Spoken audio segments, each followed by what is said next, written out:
You're back! And just in time for our fourth match of the day, which pits FlyQuest Academy opposite Clutch Academy. Clutch Gaming have introduced a new bot lane this split with the addition of both FLYQR and Joey to moderate success for the Academy squad. Yeah, Joey has been performing very well. He's a bit of a veteran in the Academy and Challenger system. You know, he made that debut back in CLG. Everyone's like, "Yay, Joey!" And this is a really good split for him. I'd say probably his best so far. FLYQR has also joined him, and I feel like he got a really bad rap at Worlds last year. This is a guy who got put into an impossible situation. This team is on a downward spiral before he got there, up against the best players in the world without any real experience prior to that.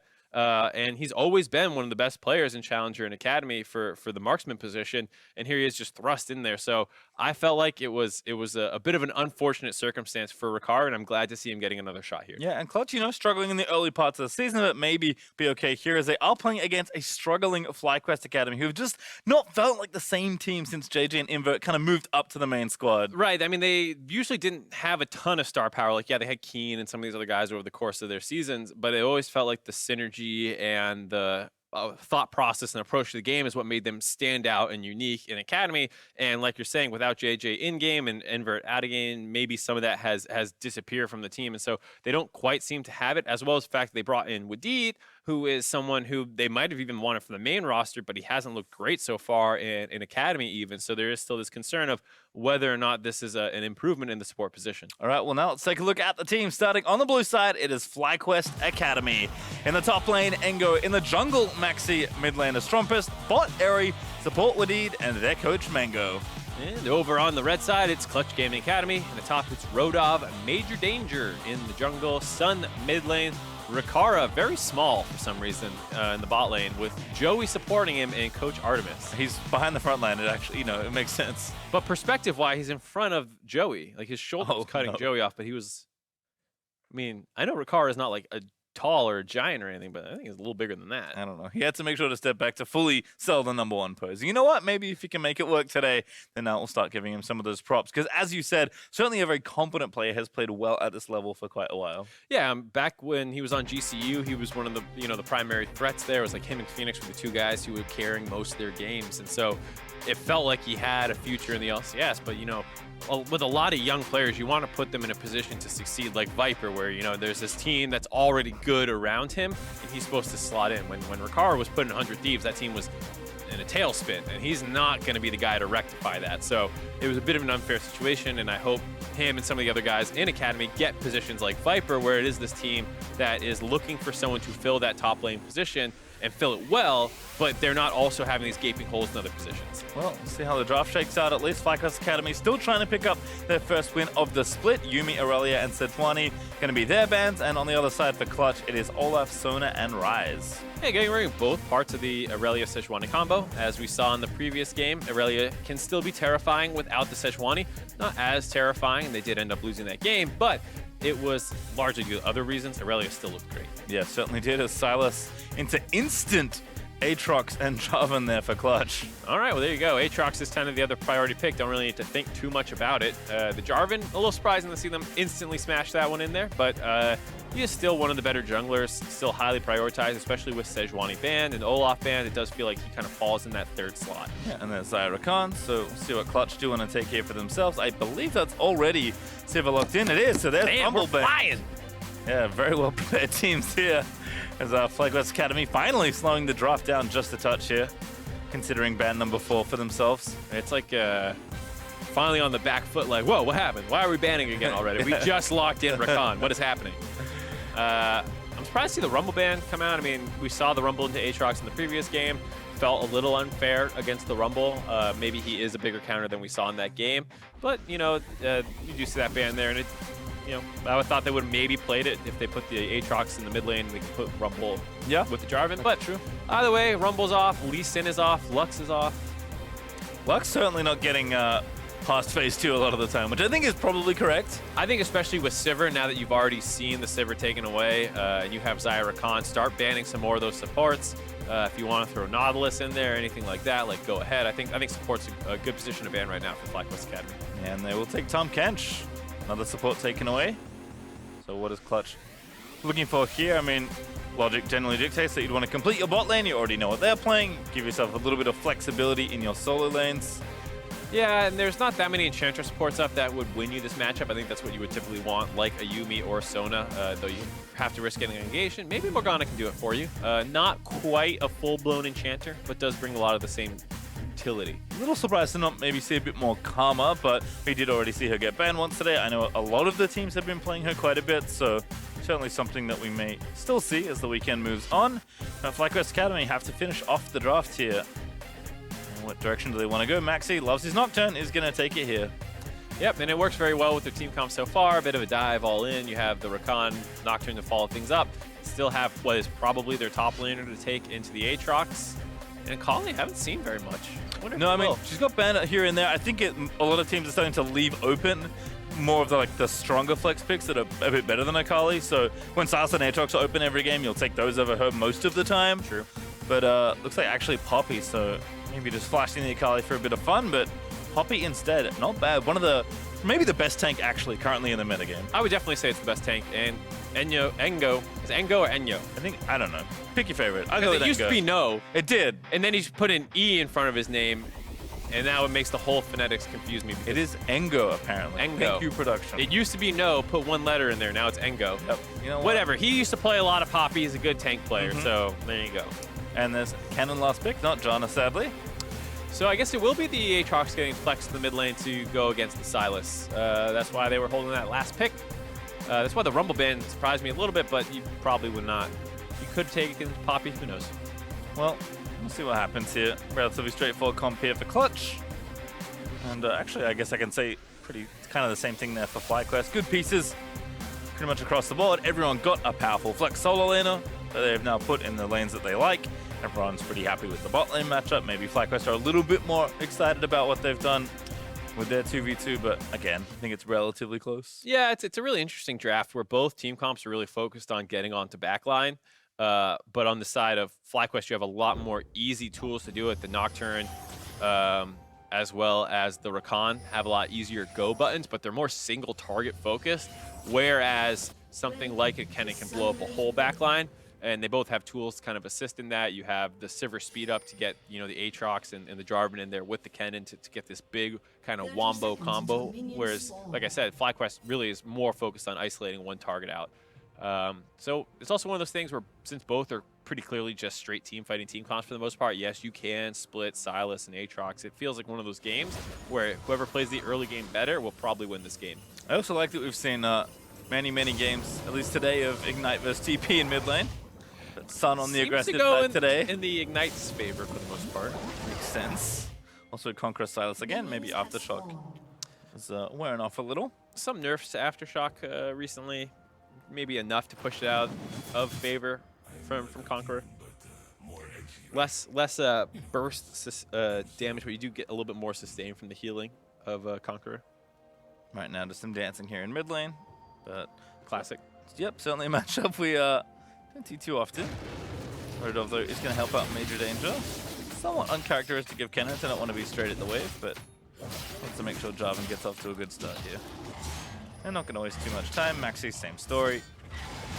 And Go just happy to leash there for Nocturne as well, and might be a quiet one as the jungler's perhaps looking to farm up. Certainly looking on the FlyQuest side for a bit more passiveness. Major Danger has a bit more flexibility as far as what he wants to do with the early jungle. I hope we see Major Danger get active early on, especially around that mid lane. It does feel like the most volatile of the matchups. You want to get your Aatrox pretty far ahead so you can easily fight him. Top lane, you can maybe find some kills, but Poppy is relatively resilient, so it can be difficult to convert those into anything more than the flash or something. Because you don't usually have the damage, especially with a Kennen, to burst out a Poppy.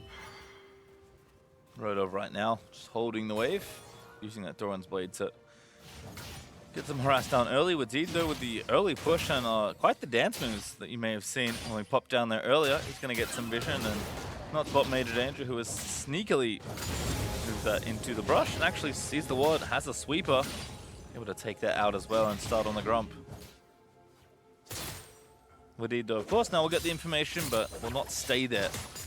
The ward's going to be swept away.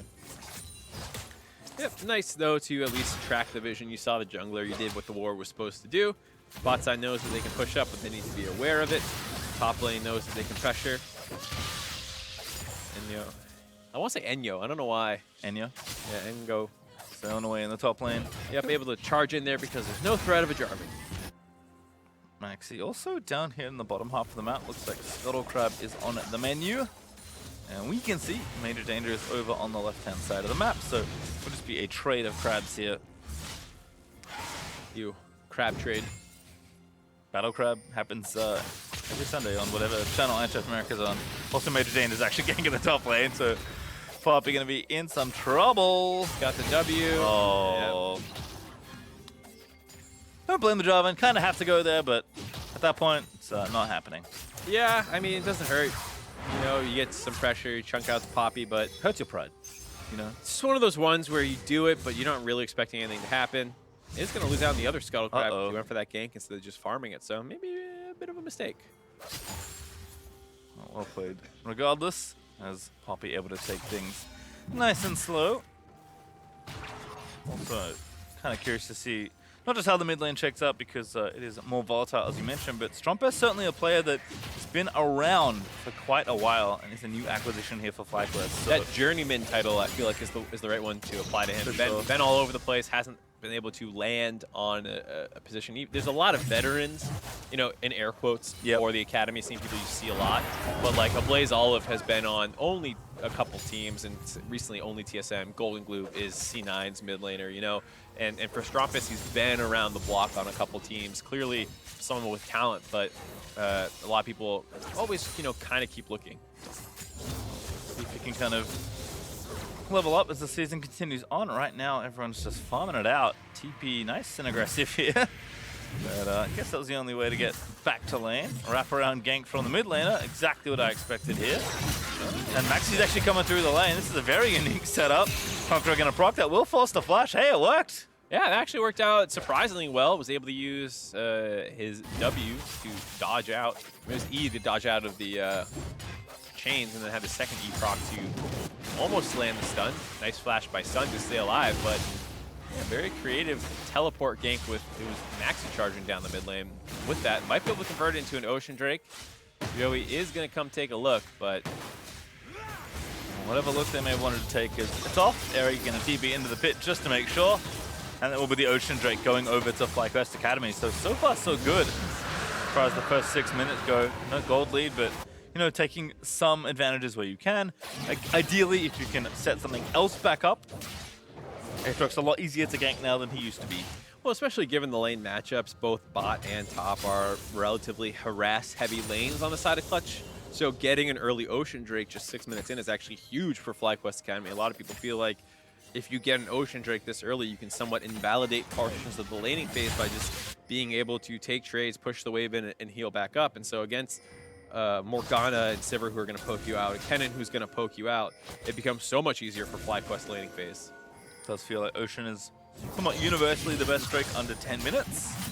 And always nice to get first there as Major Danger and Joey starting to get a bit more active together, but Wadid roaming up as well. Oh, goodness. That's a horrible feeling when Silas steals your ult as a level 4 support.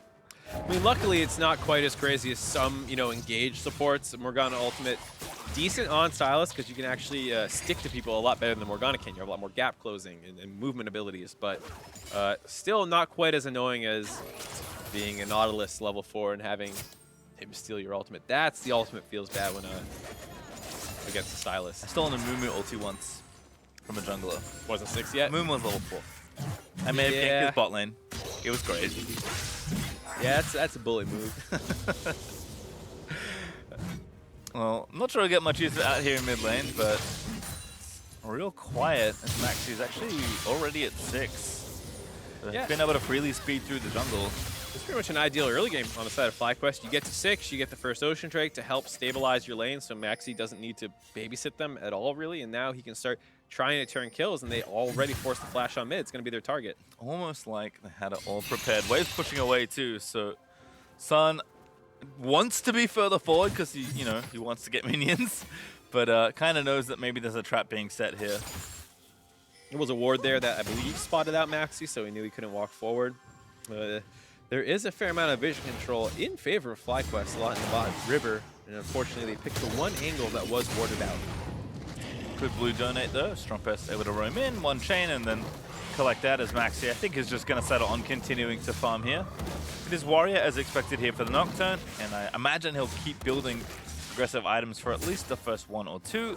Cinderhawk on the other side there for Major Danger is opting for Tank Jarvan this game. I feel like Tank Jarvan is still the standard, even though the likes of Olaf has risen up with Warrior Black Cleaver. Jarvan tends to stay a bit more conservative. Yeah, I think depending on what you're doing with Jarvan in-game can often influence what you build. I think if this was a scrappy early game like we had seen in some of the other ones where Jarvan picks up 2 kills, you can transition for that more aggressive Warrior build. Given that this is a slower game and it doesn't feel like he's, you know, necessarily ahead of anyone, he's even behind the Aatrox, so, or excuse me, the Nocturne, you do want to focus more on setup. Good interrupt. Oh, barely missing the knock up there for the Jarvan, and Maxi is behind as we can see, and as they probably suspect. So yeah, there's a pink ward that CG Academy has snuck onto that red buff ramp right next to the Wraith camp that Maxi was just clearing out. So they were very aware that Maxi could have ulted in there. Very half-hearted EQ combo. Almost like a bait. Zengo clearing out the minions here under the turret. Stun going to cancel that recall, but does not latch the chain. In fact, it's Silas's chains that connect for a bit of follow-up poke. Starting to wonder who's going to get the prize, though. First Blood still ready for the taking. And second Drake is spawning in a minute 5. I am very ready for someone to take that. And you know what? I get for FlyQuest, you know, it's been a rough start to the season. 0-6, never a position you want to be in as a team. For Clutch, it's been, you know, similarly rough here at 2 and 4. Tied for a bunch of other teams that are kind of in the bottom half of the academy right now, but it does seem like teams unwilling to be as aggressive as they maybe would otherwise in different situations because, you know, losing sucks. Yeah, I mean, it's very easy to focus on finding the more guaranteed plays when you're struggling in the season. You don't want to take those crazy 50-50s like we were seeing in TSM versus C9 just before. Those guys were taking every fight they could find, and sometimes it didn't go well and you lost them. So understandably a more cautious approach here. But at some point, they do need to go for something. The fact that it's been 10 minutes and there's been no Nocturne ultimate is very surprising. Trumpet's also going to steal the ulti, and now it's going to be double well done as Pop T comes everybody, but it's Winid that makes it in first along with Maxi, and that's first blood over to FlyQuest. Rodolph over the ulti out from Kenna. Major Danger with an absolutely wonderful Cataclysm. He's going to try and lock them up here, but he's now knocked into the wall as Poppy rotated down, and Maxi is gifted the double. Yeah, very well played there by FlyQuest. Right as I'm saying, they need to use the Nocturne ult. They're able to find a fight in the mid lane, both melee champions going aggressive. And the single target focus, like I was talking about FlyQuest Academy's dive, really is useful in these early game skirmishes before it's these big 5v5s. The fact that they're able to instantly hop onto Sun and not allow him to get any sort of reset from a takedown is huge in this skirmish. We'll watch it all again. I mean, mid laners will be like, my jungler's here. He's like, yeah, my jungler's here too. Right, so you see the fact that the Aatrox ult not going to be super useful, but they are able to quickly, with Rakan and Nocturne, get on top of the Aatrox and finish him off. And then, yeah, Kennen ult is here, but doesn't actually focus anyone down. They're able to kind of flash out of it. And then Major Danger, not realizing that they're not going to win this, actually EQs forward. That was a big mistake. Could have been a 1-for-0, and Clutch could have just said, all right, you got us this time. But he wanted more and got punished for it. Certainly did. Nocturne always a bit faster to the plate, and Wadid was already there in position with the Moby boots, so well set up. Also gifts them over the Infernal Drake. FlyQuest Academy pretty happy with how things are going. 1,000 gold up, 2 Drakes here 12 minutes in, but now it's time for the support room on Joey's side. Flash ulti, plans the binding into the chain, into the knock-up, into the oldies, and Kingslayer not gonna save ya. Joey really able to grab the kill. Yeah, really well done there by Joey. Sets it up for himself, so he says, you know what? I'm taking it. Did all the hard work. Deserves it. Ignite able to grab it. Joey gonna rotate over. Riptail has been started here by Clutch. See if they can grab it. It's very important that they convert that kill into something, because right now the game state feels great for FlyQuest. Like you said, both Drakes under their belt. A bit of gold lead as well with the kill advantage, some CS advantages. They do lose their bot turret for that, so like we said, Rift Herald's a down payment, and you got to make sure you actually use it well to offset the advantage that Aerie got for not moving around. Yep, able to take all the plates and the first turret, so a big increase in gold. Plus 610 there for Xayah. Wadid joins just late enough to make sure Xayah gets all the gold. Yep, and we'll have to see how this translates as well, because like we're talking about with the single target dive that FlyQuest kind of has in their favor, they also have an easier target in the Sivir. She has a spell shield and she can run kind of quick, but Nocturne's super fast. He sticks to you. Rakan's super quick, and it can be hard to react to spell shield. Hold on, another binding. Binding by Joey. There's the knock-up combo pulled back by the chain, and Strumpus, goodbye. Donkaroonie, very unnecessary. People just love taking kills away from Sun, apparently. But Joey with another binding, kind of taking over this game, making it about himself. The air is dry. His Twitter handle, if you ever want to find him. Oh, nice. It's like Water is Wet was a summoner name, and he named himself Air is Dry. Oh, and now Joey, because you know what? And now Joey, because that's Keep things simple. better. Yeah, that's true. I will say that it's better. But yeah, super impressive. Third Another binding one in a row. Joey talking about all these things that are going in FlyQuest's favor, and Joey just keeps being like, hey, stop talking about that. Yeah. I'm in the game. Talk about me. Yeah. I'm playing great, and he is. Maybe it's also on, so a lot of activity for the supports here as Clutch continue to try and roam around. Likara, though, stop off here at the Raptors, as looks like some of the lanes are shifting around as well. Gold's still up for FlyQuest Academy, but not by much, so let's look at that next Drake. Minute 45, another Infernal. I imagine we're going to wait till kind of that rolls around for our next inflection point. The teams seem to be playing around the objectives pretty slowly here. Yeah, I think Clutch probably needs to fight this next one. I was debating whether or not this is something that you can go for a trade where you're able to use the Rift Herald up in the top lane and get a big push on while they get the Infernal Drake, but Infernal Drake does feel a little too important to give up to a 2-0 deficit when both your team comps are relatively similar. I would say Clutch maybe uses it slightly better, but not appreciably. So you want to equalize these dragons somehow, and if you can drop the Rift Herald and cause a distraction where then you can fight for the Drake, that'd be nice, but I'm not sure I want to see that kind of split where you drop it in the top side and keep your jungler up there. Well, I mean, we'll see what they do, because at this point, teams need to be setting up for the objective. You can already see Poppy push the lane in as roaming down just to get some vision here in the river to keep applying pressure. Both top laners actually have their TPs cooling down as well, so it won't have them just now. And Major Danger does seem to want to set up the Rift Child into the Infernal Drake play. He is hanging around mid, waiting for Akara to push this in. A nice little feather call there from Aerie. Gets a route onto Akara, but now waiting for the wave. As I think FlyQuest now seeing the jungler know what's going on. Yeah, it's a little telegraphed. The thing's running out of time, so he's going to have to drop it here in a not very ideal state, and they can't even get priority despite this. They keep waiting for Aerie to fish the wave, and he's much stronger right now with his team. So they summon the Rift Herald mid. There's no minion wave to follow up off it, though. Yeah, See if FlyQuest responds or just takes this Drake. Poppy also ready for the flank on the left hand of your side of your screen. Decent amount of damage, but again, need to utilize the little window they have of priority to move into this area and clear out the vision. We'll do so now as Major Danger has the sweeper sweeping. Have to be worried about Wadid on the flank, though. Actually, again, Wadid with a good double knock him into the triple charm. Kennen trying to get the ulti going in the front side, but Clutch frontline starting to mount. Son low and will fall. Rakara also low as Wadid gets the next kill. We will get a shutdown there from Rodo, but Joey forced to run away. FlyQuest soundly win that fight. Only 2 for 2, but with a large HP advantage, they will be able to convert this into the Drake. It was an interesting situation for Clutch Gaming where they dropped the Rift Herald, which allowed them to think they got priority into the Dragon Pit, but what they were actually doing was being extremely telegraphed, and Wadid knew that. It went for a very nice wraparound flank. It did feel a little scattered by FlyQuest as they couldn't figure out exactly who they wanted to go on. I was waiting for them to go on top of where Maxi was, but they actually kind of go more towards the front line and then split onto the backside. Maxi probably should have actually jumped onto Major Danger and the rest of the front line because it kind of left him isolated to get focused down and gave them another target to hit. So both, he actually drops as well as Strumpus. So a little bit of split focus, but a good idea overall. Now, might be trouble. Oh, good knock up there onto Aerie, who does still have the Feather Storm. Cataclysm not going to lock him in place. Wadid going to try and peel off. Major Danger taking damage, but Aerie's still alive. Does finally fall to Akara, but the dunk is going to grab the counter kill for Strumpus onto Rodov. Crazy situation that all 5 people were still around me. Drake actually did not drop despite what I thought was going to happen before that replay. So we are in this kind of Dragon Dance situation. Binding, knock up, Boomerang Blade, and there's Sun with the dunk, able to get the kill, but Major Danger now dead means taking the Drake is a lot harder.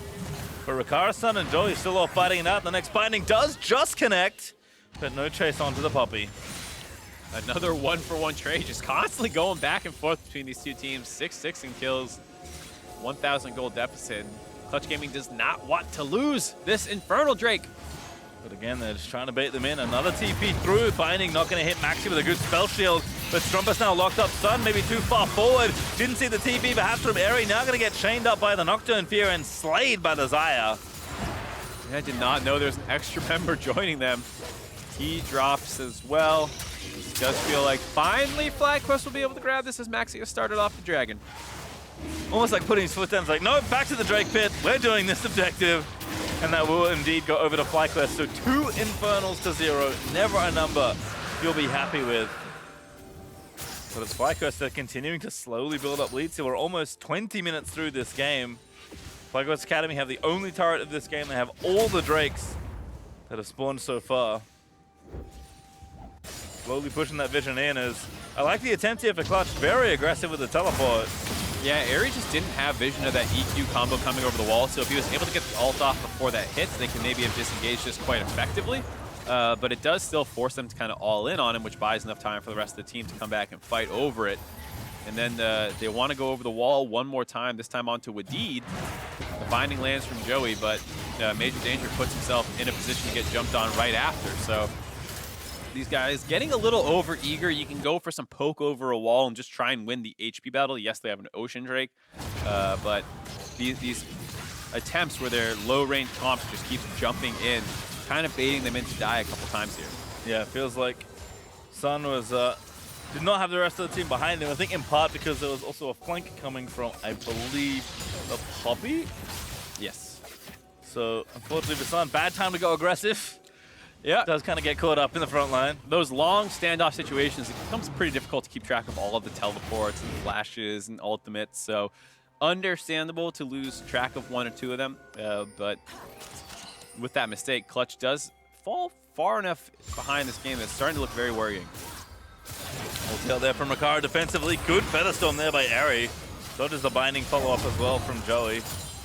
And now Maxi ready to counter ulti. Strumpus also can find a hijack target. Doesn't have that many good people to pick from except Cannon, but he's also in the bot lane, hitting the wave pushing, so unlikely to find an ult steal right now. As Clutch Gaming still sticking here in the mid lane, trying to complete this siege. Teams are very hungry for the mid-outer turret. It's like that down payment we were talking about. They didn't get the turret. They did a bunch of damage to it, but right now it's still tempting them, baiting them to keep pushing around here. And it's nice to get Ares ult with it, just an EQ combo, but if you can't actually get on top of them again with the cannon or something else, it's just going to come back up in about another minute. And especially with these 2 ADs in the mid lane, you know, it's Sivir versus Bird Sivir.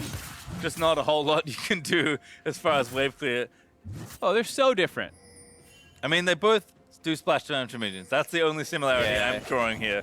Otherwise, yes, they're very, very different champions. Sivir versus Bird Sivir.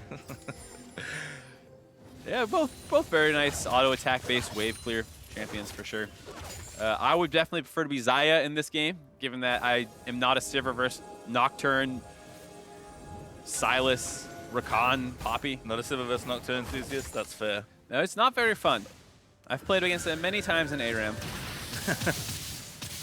Rodov here in the top lane, gonna clear out the minions, but could certainly be a long one. Again, looking at the next Infernal, team's probably going to set up in a minute 55, but now Rikara has to go back. Ares already taken his recall, so he has to go back and spend his gold, or it's not going to be as powerful. And that does give them a window to counter push the mid lane, so Joey's going to stay and pull it down. There's also an Ardent Sensor. You know, there's a lot going on this game.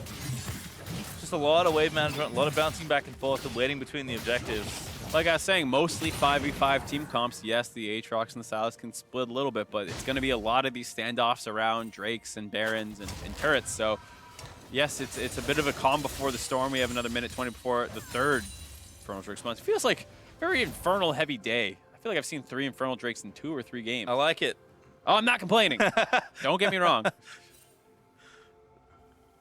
Some good dice rolls perhaps there in the Drake pit. Major Danger finds the control board in the back. Happy to take that down for himself. Also, interestingly, Black Cleaver. I guess not that uncommon on Cinderhulk Jarvan, but certainly not full tank Jarvan like we may have been expecting. Yeah, it's a relatively common follow-up, especially with other damage, physical damage dealers on your team. It is a little weird when Aatrox is buying it himself already. So maybe not the exact right item, but still, for the most part, standard on Jarvan. A lot of armor shred in his kit as well already. And especially against, they do have some armor stacking, especially in the Poppy. So it's not like it's a no tank team comp that you're building this into. Mango gonna take down the top turret. Finally getting a little bit more ground for FlyQuest. But the real prize is the Infernal spawning in 15 seconds. And if this stuff looks kind of funny, it's because when the map is this small, especially when mid lane is this tiny, getting priority doesn't mean very much because you lose it really quickly. Yeah, 23 minutes in, it's not common to have both mid lane turrets up still, especially after a Rift Trail was dropped for one. So it is this weird battle. Ooh. Here we go. Nocturne, where you going? The answer is in the back line. Waits it out, goes on to Rikara. But he's going to try and find the follow-up, but Rikara able to flash away, but is forced to burn both stuns. Maxi though exploded as Joy nails him with the binding, and now Sun finds a reset, grabs the takedown, and Clutch look to chase down another kill. Yeah, still pretty low health bars, all things considered. They have to be careful about a potential re-engage.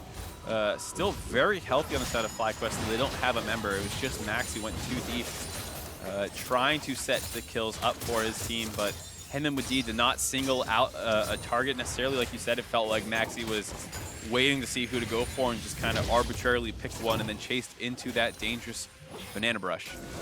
Well, Nocturne dead for probably too long to contest for this Drake, smite-wise, but Clutch actually starting a little slow, and Strumpus stealing the cannon ulti. I mean, Rodov might be able to find a flank here, but Cannon going to get kept out by the Poppy. Now going to turn in onto the Poppy. His son's behind there as well. That's the Infernal over to Clutch.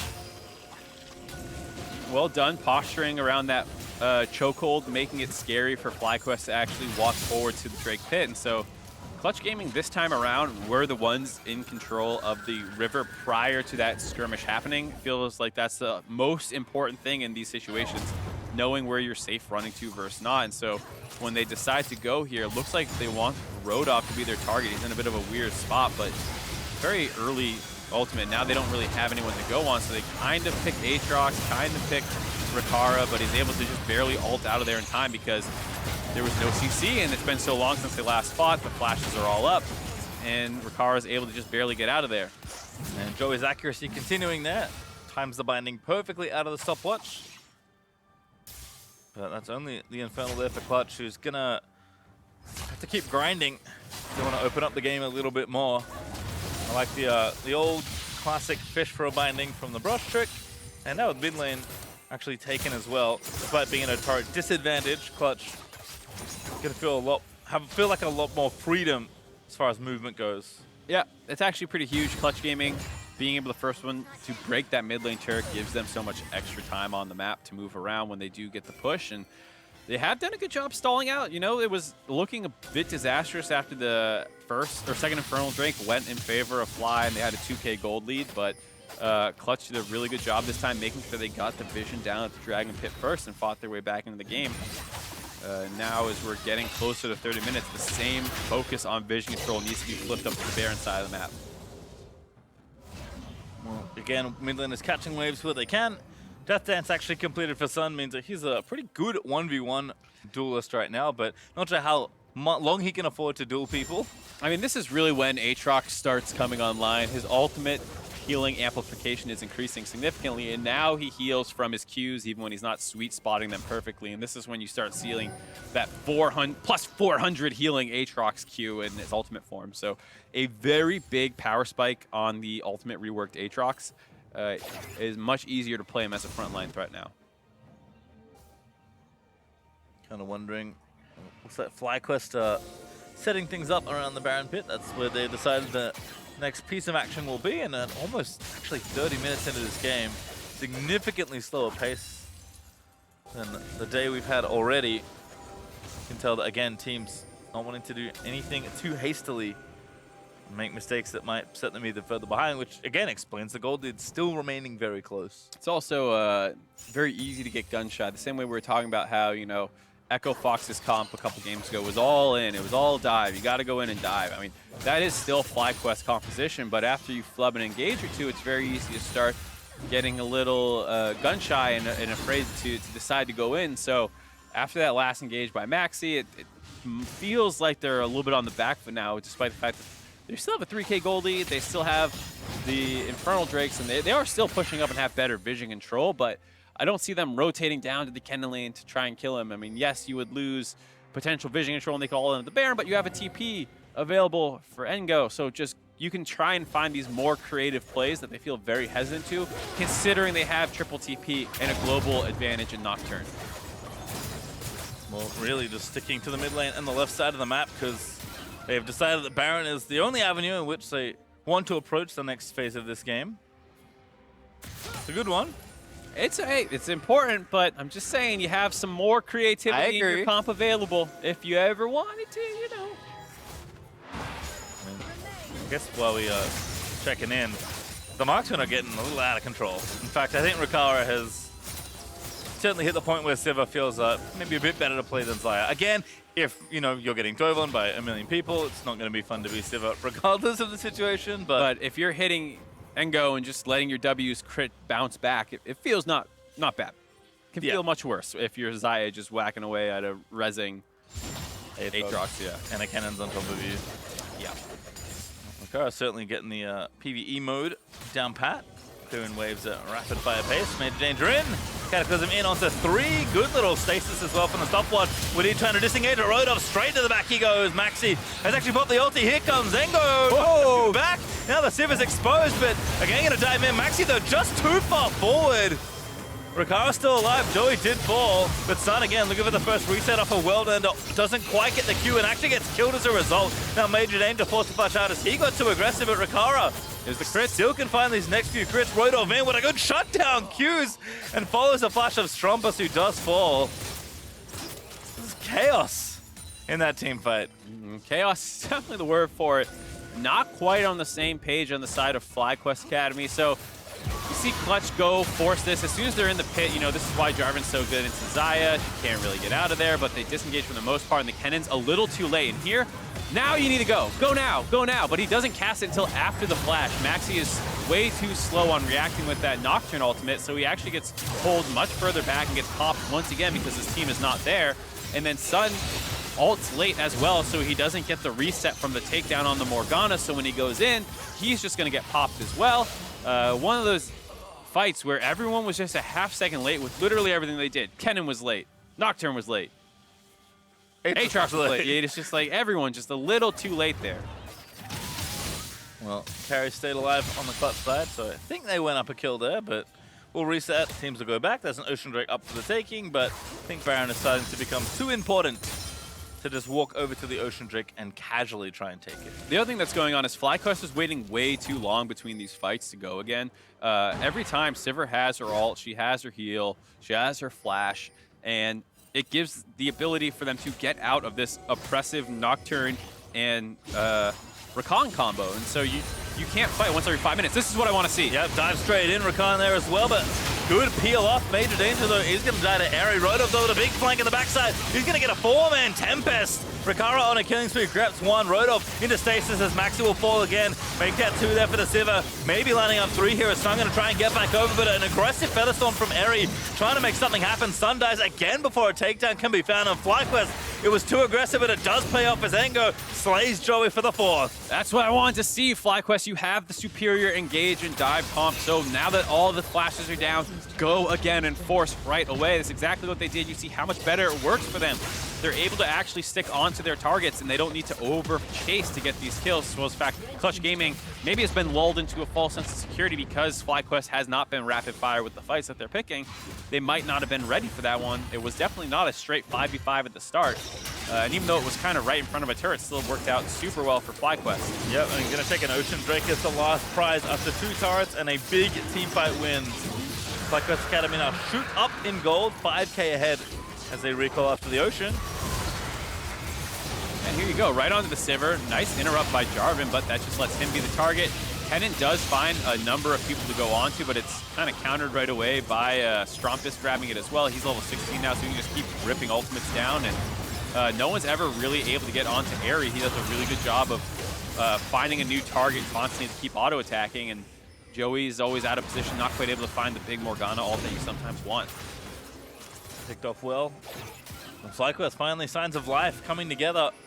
As Clutch move aggressively towards the Baron, at least to clear out the vision. They'll get the control ward, but still a regular one sticking to the left. But these 2 control wards for themselves would be nice if they weren't getting mid lane pushed in. Yeah, I'm not quite able to find an angle onto anyone.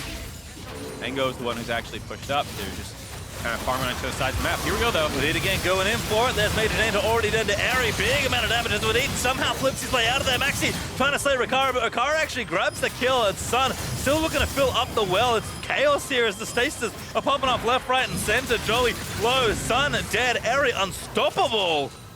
Yeah, Aery hit 3 different people out of that fight. Didn't actually get the kills on them, but forced them to give up the deaths on Sun. And now, without junglers down, FlyQuest is still healthy enough. They should be able to force this Baron down. Double Ocean. Yeah, get aggressive around here and force them in and just get ready to turn off. I mean, the jungler's not here, so you don't have to do too much else. They'll take down the wards, they'll threaten the Baron, they'll force Clutch to at least come to the area. Maxi's not going to be up in time, but again, it just doesn't matter here. Major Danger won't be up either. Aery picks off Joey on the left. And Rikara going to try 1 Boomerang Blade. But over the top he goes, nice little blast cone maneuver, and that's Baron over to FlyQuest. Yeah, well done by Wadid to make sure there was no chance for a steal there by Rikara. Scares him out away, and even though there's no jungle to smite, I believe they did get all 5 Baron buffs. I think Maxi picked it up too, so really well done there by FlyQuest. Well, we'll see if they can really extend the lead now. They were kind of teetering between 1 and 2K ahead, but this fight is going to completely open up the game for them. Just too aggressive by Clutch Gaming. They kind of go in and there's just a Jarvan without anyone around him. He gets absolutely eviscerated. And then it's all about kiting him. And so while Maxi does die, diving onto Rikara by himself, Aery is untouched and unfocused. He is the stronger marksman at this point in the game, as well as the fact that they have a proper tank. So even though both of them lose their junglers in a suicide attempt, when you look at the top laners and other members on the team, it's much harder for the side of Clutch Gaming to walk forward when No can absorb so much more damage. There's Joey getting picked off with a nice little combo from Aery, and that might be the final nail in the coffin for FlyQuest. I mean, Clutch have been fighting for as long as they can, but gonna have to do a lot of work here. Looking at Rodov to find some sort of miraculous combination with Major Danger. I mean, if Rikara can be left untouched, maybe like this. Oh, Rodov, he popped the ulti too early and didn't have the flash. I think he failed it. And now Maxi gonna peel him off with E back inside. That's gonna be the Kennen dead. That could have been so good.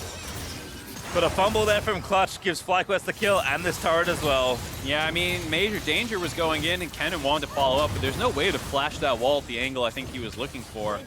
So unfortunately comes up short, and then, like you said, Kennen ulted before the flash, and there's no way to salvage that one. Hibbert is going to fall down as a result.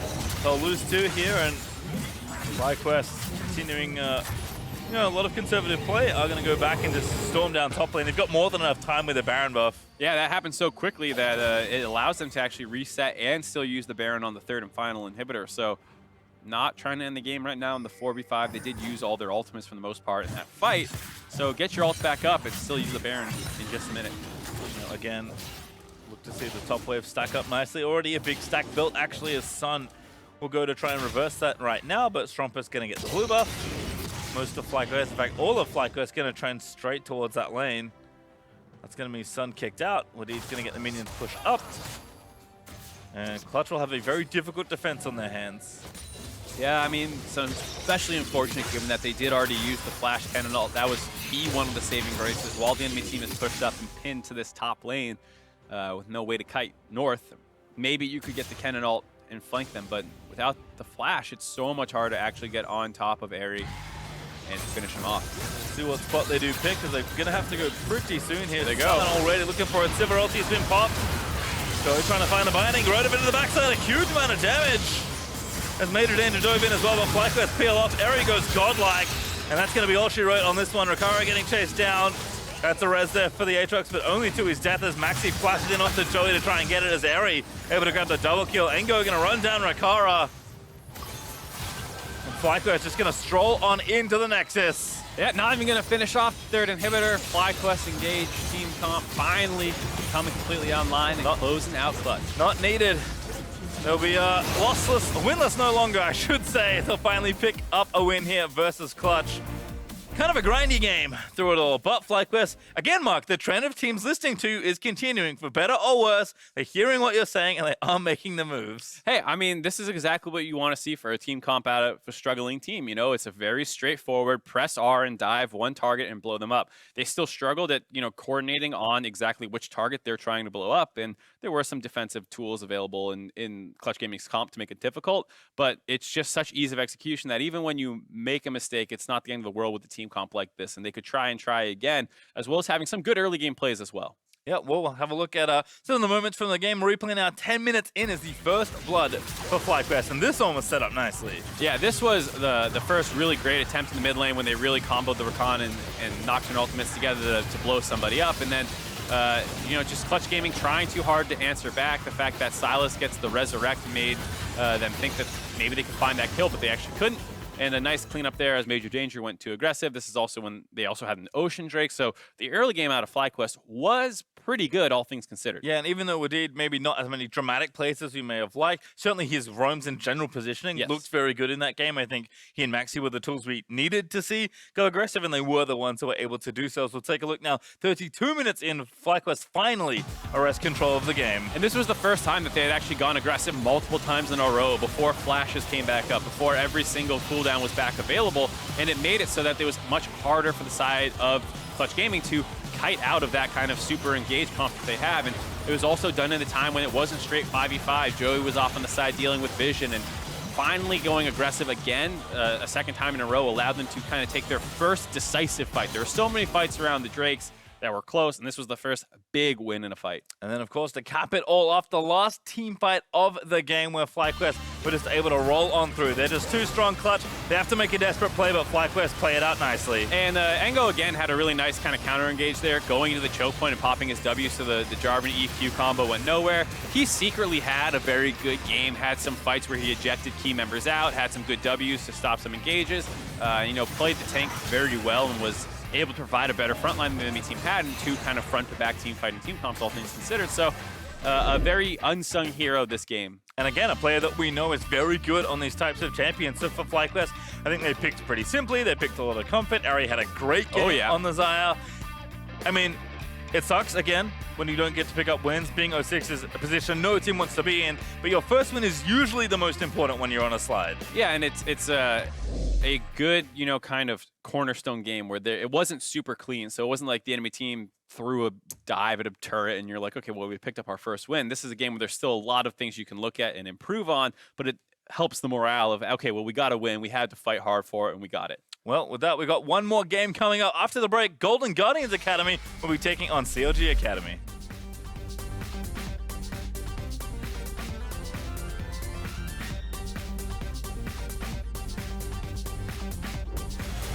Major Danger with an absolutely wonderful Cataclysm. He's going to try and lock them up here, but he's now knocked into the wall as Poppy rotated down, and Maxi is gifted the double. Trumpus now locked up. Sun maybe too far forward. Didn't see the TP perhaps from Eri. Now going to get chained up by the Nocturne Fear and slayed by the Xayah. But Sun again looking for the first reset off of World and doesn't quite get the Q and actually gets killed as a result. Now Major Danger forced to flash out as he got too aggressive at Rakara. There's the crit. Still can find these next few crits. Roydov in with a good shutdown. Maxi trying to slay Rakara, but Rakara actually grabs the kill. And Sun still looking to fill up the well. It's chaos here as the Stasis are popping up left, right, and center. Joey low. Sun dead. Eri unstoppable.